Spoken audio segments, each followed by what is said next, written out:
नमस्कार। आकाशवाणी से समाचार प्रभात के साथ मैं विशाल शर्मा।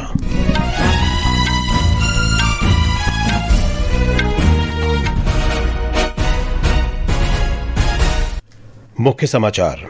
प्रधानमंत्री नरेंद्र मोदी ने नागरिकों से हर घर तिरंगा अभियान में शामिल होने और घरों पर तिरंगा फहराने का आह्वान किया। भारत ने गैर जीवाश्मी ईंधन आधारित बिजली उत्पादन की क्षमता 300 गीगावाट का आंकड़ा पार किया। भारतीय और अमेरिकी नौसेनाओं का विस्फोटक आयुध रोधक अभ्यास आज से कोच्चि स्थित दक्षिणी नौसेना कमान में शुरू। रूस ने भारत के लिए होर्मुज जलडमरू मध्य जैसे रणनीतिक रूप से महत्वपूर्ण समुद्री मार्गों पर निर्भरता कम करने के लिए रेल मार्ग का प्रस्ताव रखा। और ताशकंद में आयोजित एशियाई जूनियर भारोत्तोलन चैंपियनशिप में महाराजन अरुमुक पंडियन ने पुरुषों के 65 किलोग्राम वर्ग में रजत पदक जीता। अब समाचार विस्तार से। प्रधानमंत्री नरेंद्र मोदी ने नागरिकों से हर घर तिरंगा अभियान में उत्साहपूर्वक भाग लेने और विकसित भारत के निर्माण में योगदान देने के लिए अपने सामूहिक संकल्प को नवीकृत करने का आग्रह किया है। श्री मोदी ने सोशल मीडिया पोस्ट में कहा कि तिरंगा हमारा गौरव है और राष्ट्र के लिए अपना सर्वश्रेष्ठ देने की निरंतर प्रेरणा का स्रोत है। प्रधानमंत्री ने कहा कि उन्हें प्रसन्नता है कि इस वर्ष के प्रयास वंदे मातरम को समर्पित हैं और वो भी ऐसे समय में जब हम इसकी 150वीं वर्षगांठ मना रहे हैं। घर घर तिरंगा, हर घर तिरंगा। संस्कृति मंत्रालय ने कहा कि इस वर्ष का हर घर तिरंगा अभियान तिरंगा यात्राओं, तिरंगा रैलियों, तिरंगा संगीत कार्यक्रमों और सामूहिक रूप से वंदे मातरम के गायन के माध्यम से देश भर की सड़कों और घरों में देशभक्ति की भावना लाने का प्रयास करेगा। इस वर्ष के समारोहों का एक प्रमुख आकर्षण सूर्य पथ तिरंगा होगा। इसे मंत्रालय ने अपनी तरह की पहली पहल बताया है। इसका उद्देश्य दुनिया भर में रह रहे भारतवंशियों को तिरंगे के वैश्विक उत्सव में एकजुट करना है। मंत्रालय ने नागरिकों से अपने घरों में राष्ट्रीय ध्वज फहराने और अपनी सेल्फी हर घर तिरंगा वेबसाइट पर अपलोड करने की अपील की है। समाचार कक्ष से कृष्णकांत। तिरंगा, हर घर तिरंगा।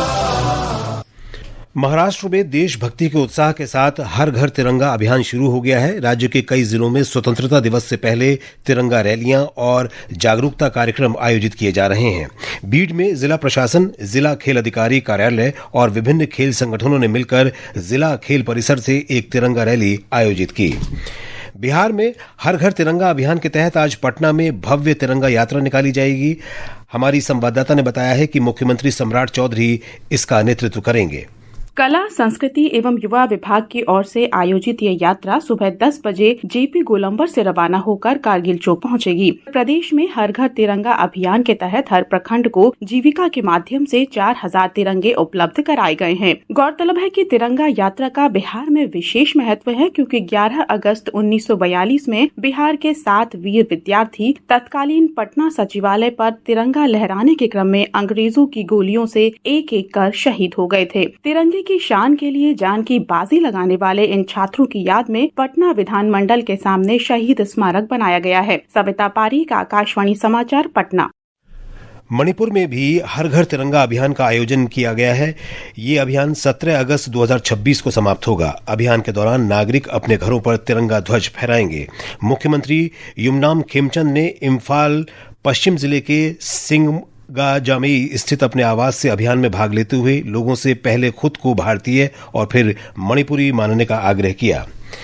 दिल्ली मेट्रो रेल ने स्वतंत्रता की भावना का उत्सव मनाने के लिए येलो लाइन पर हर घर तिरंगा थीम से सजी एक विशेष मेट्रो ट्रेन शुरू की है। सोशल मीडिया पोस्ट में डीएमआरसी ने बताया कि भारत के 80वें स्वतंत्रता दिवस के उपलक्ष्य में आयोजित सप्ताह भर चलने वाले कार्यक्रमों के तहत इस ट्रेन को तैयार किया गया है। लोकसभा में आज 4 विधेयक पेश किए जाएंगे। इनमें ट्रिब्यूनल सुधार विधेयक 2026, खान और खनिज विकास और विनियमन संशोधन विधेयक 2026, केरल नाम परिवर्तन विधेयक 2026 और राष्ट्रीय सहकारी विकास निगम संशोधन विधेयक 2026 शामिल हैं। राज्यसभा में केंद्रीय वित्त मंत्री निर्मला सीतारमण बैंकर बही साक्ष्य विधेयक 2026 पर विचार विमर्श और पारित करने के लिए पेश करेंगी। भारत ने गैर जीवाश्म ईंधन आधारित स्थापित विद्युत उत्पादन क्षमता में 300 गीगावाट का आंकड़ा पार कर लिया है। पिछले महीने की 31 तारीख को हासिल की गई ये ऐतिहासिक उपलब्धि 2030 के लिए निर्धारित 500 गीगावाट क्षमता के लक्ष्य का 60% से अधिक है। एक रिपोर्ट। नवीन और नवीकरणीय ऊर्जा मंत्रालय ने कहा कि देश की कुल स्थापित विद्युत उत्पादन क्षमता में गैर जीवाश्म ईंधन आधारित विद्युत क्षमता की हिस्सेदारी 54% से अधिक हो गई है। सौर ऊर्जा प्रमुख विकास इंजन बनी हुई है, जिसकी वर्तमान स्थापित क्षमता लगभग 165 गीगावाट है। ये 2014 में मात्र 2.8 गीगावाट थी। मंत्रालय ने कहा कि 2025-26 के दौरान देश में जीवाश्म ईंधन रहित बिजली उत्पादन क्षमता में रिकॉर्ड 55.29 गीगावाट की वृद्धि हुई, जिसमें सौर ऊर्जा का 44.6 गीगावाट और पवन ऊर्जा के 6 गीगावाट का महत्वपूर्ण योगदान रहा। ये 2014-15 में लगभग 191 अरब यूनिट से बढ़कर 2025-26 में 477 अरब यूनिट से अधिक हो गई है। आनंद की रिपोर्ट के साथ समाचार कक्ष से मैं मनोज। झारखंड में पुलिस ने विधानसभा परिसर के आसपास निषेधाज्ञा लागू कर दी है और रांची में व्यापक सुरक्षा व्यवस्था की है। एक रिपोर्ट।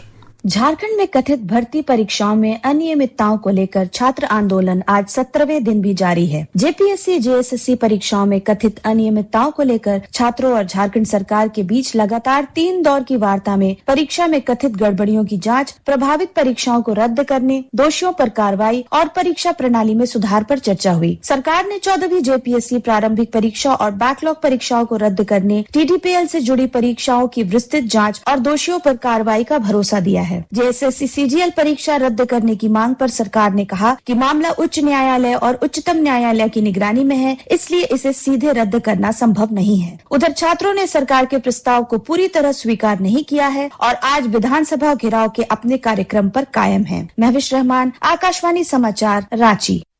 ये समाचार आकाशवाणी से प्रसारित किए जा रहे हैं। समाचार प्रभात में आपका फिर स्वागत है। भारतीय नौसेना अमेरिकी नौसेना का संयुक्त विस्फोटक आयुध रोधक अभ्यास आज से कोच्चि स्थित दक्षिणी नौसेना कमान में शुरू होकर 14 अगस्त तक चलेगा। रक्षा मंत्रालय ने बताया कि इस द्विपक्षीय अभ्यास का उद्देश्य दोनों नौसेनाओं की ईओडी टीमों और विशेषज्ञ गोताखोरों के बीच अंतर संचालनीयता को बढ़ाना और पेशेवर सहयोग को मजबूत करना है। रूस ने रणनीतिक रूप से महत्वपूर्ण समुद्री मार्गों पर निर्भरता कम करने के लिए हिंद महासागर और भारत तक रेल मार्ग विकसित करने का प्रस्ताव रखा है।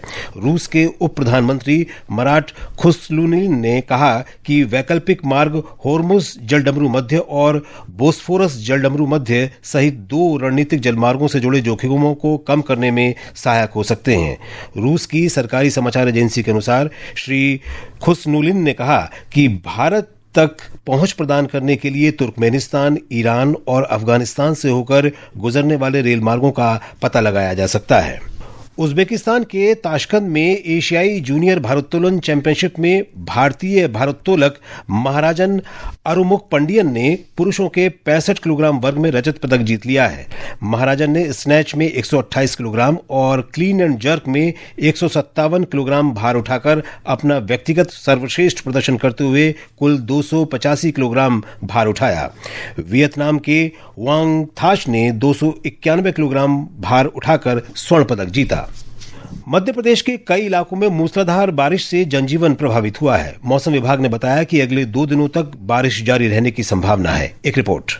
मध्य प्रदेश में बारिश का स्ट्रॉन्ग सिस्टम सक्रिय है। मॉनसून टर्फ और निम्न दबाव क्षेत्र के कारण प्रदेश के कई हिस्सों में तेज बारिश हो रही है। मौसम विभाग ने आज 21 जिलों में भारी बारिश का अलर्ट जारी किया है। वहीं राजगढ़, विदिशा, सीहोर, हरदा और देवास में मौसम विभाग ने अति भारी बारिश का ऑरेंज अलर्ट दिया है। इन जिलों में अगले 24 घंटे में 8 इंच तक बारिश होने का अनुमान है। भोपाल और उज्जैन संभाग में रात से बारिश हो रही है। मौसम विभाग के मुताबिक प्रदेश में तेज बारिश का दौर अगले 2 दिन तक रह सकता है।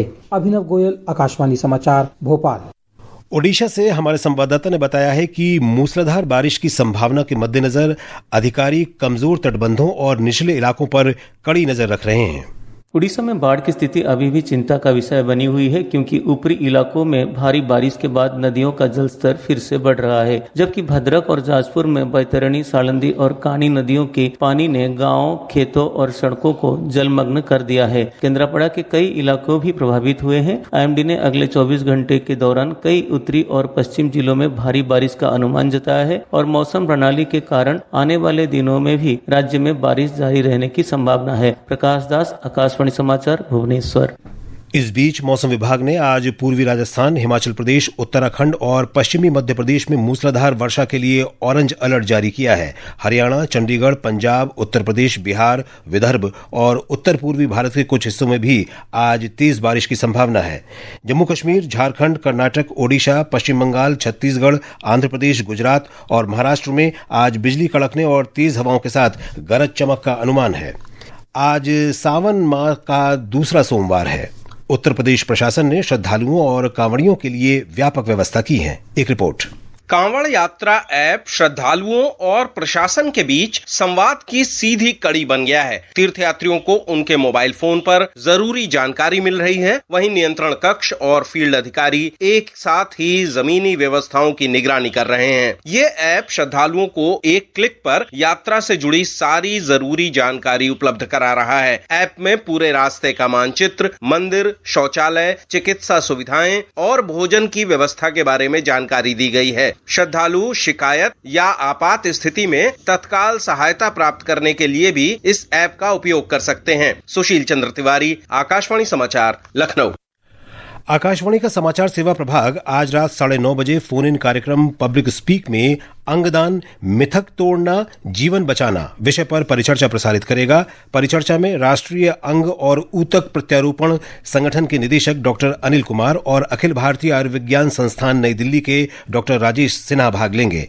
कार्यक्रम के दौरान श्रोता स्टूडियो में मौजूद विशेषज्ञों से संबंधित प्रश्न पूछ सकते हैं। और अब आज के समाचार पत्रों की सुर्खियों के साथ हैं फरहत नाज। धन्यवाद विशाल। झारखंड में प्रतियोगी परीक्षाओं को लेकर जारी छात्र आंदोलन सभी अखबारों के मुखपृष्ठ पर है। जनसत्ता की सुर्खी है, झारखंड में झुकी सरकार, जेपीएससी के सभी सदस्यों का इस्तीफा, 3 परीक्षाएं रद्द करने पर सहमति, प्रदर्शनकारी सीबीआई जांच पर अड़े। बिहार में शिक्षा परीक्षा सुधार के लिए बनेगी समिति। नवभारत टाइम्स लिखता है, मुख्यमंत्री सम्राट चौधरी ने राज्य की शिक्षा व्यवस्था को सुदृढ़, गुणवत्तापूर्ण और छात्र केंद्रित बनाने के लिए 4 बड़ी घोषणाएं की। संसद के मानसून सत्र को भी अखबारों ने सुर्खी बनाया है। राजस्थान के अनुसार संसद में सरकार और विपक्ष के बीच टूट सकता है गतिरोध, लोकसभा में आ जाएंगे 4 विधेयक। मेटा को भारतीय कानूनों का करना होगा पालन, दैनिक जागरण की खबर है। फुकेत से दिल्ली आ रही एयर इंडिया की टर्बुलेंस फ्लाइट के मुख्य पायलट का ड्रग स्क्रीनिंग टेस्ट संदिग्ध पाया गया। दैनिक ट्रिब्यून के अनुसार परीक्षण की फाइनल रिपोर्ट का इंतजार, जांच और परीक्षण प्रक्रिया पूरी होने तक डीजीसीए ने उड़ान चालक दल के दोनों सदस्यों को ड्यूटी से हटाया। डीमैट और म्यूचुअल फंड में नॉमिनी जोड़ना ही होगा, हिंदुस्तान के बिजनेस पन्ने पर है। बाजार नियामक सेबी के नए नियम 1 सितंबर से लागू होंगे। धन्यवाद फरहत। और अब अंत में मुख्य समाचार एक बार फिर। प्रधानमंत्री नरेंद्र मोदी ने नागरिकों से हर घर तिरंगा अभियान में शामिल होने और घरों पर तिरंगा फहराने का आह्वान किया। भारत ने गैर जीवाश्म ईंधन आधारित बिजली उत्पादन की क्षमता 300 गीगावाट का आंकड़ा पार किया। भारतीय और अमेरिकी नौसेनाओं का विस्फोटक आयुध रोधक अभ्यास आज से कोच्चि स्थित दक्षिणी नौसेना कमान में शुरू। रूस ने भारत के लिए हॉर्मुज जलडमरू मध्य जैसे रणनीतिक रूप से महत्वपूर्ण समुद्री मार्गों पर निर्भरता कम करने के लिए रेल मार्ग का प्रस्ताव रखा। और ताशकंद में आयोजित एशियाई जूनियर भारोत्तोलन चैंपियनशिप में महाराजन अरुमुक पंडियन ने पुरुषों के 65 किलोग्राम वर्ग में रजत पदक जीता। इसके साथ ही समाचार प्रभात का ये अंक समाप्त हुआ। नमस्कार।